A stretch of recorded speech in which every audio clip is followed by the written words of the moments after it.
ఈరోజు ఏం రంగు?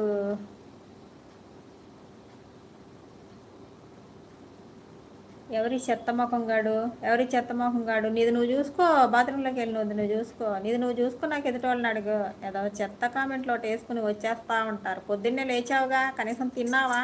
లేకపోతే అదే తింటావా? మరెందుకు పొద్దున్నేని బీపీ రెప్పించకండి. బీపీ నీ షార్ట్ వీడియోస్లో కామెంట్ పెడతా, నాకు రిటర్న్ ఇవ్వు. అలాగేనండి, షార్ట్ వీడియోకి కామెంట్ పెట్టండి ప్లీజ్. కామెంట్ పెట్టండి, ఓకేనా? ఓ సాయి కిరణ్, ఎందుకు బెడ్ వర్డ్స్ పడతావు? నీకేం పని పట్టలేదా? పొద్దున్నే నిద్ర మంచం మీద నుంచి లేచి ఉంటావు కదా, అదే పని చేస్తావుగా నువ్వు. నీది నువ్వు చూసుకో ముందు. నీది నువ్వు చూసుకుంటే ఎదుటి వాళ్ళ గురించి అడుగుదు కానీ వేరే పని పాట లేనట్టు వచ్చేస్తూ ఉంటారు. ఫోన్ చేతిలో ఉంది కదా, ఇంకేం పని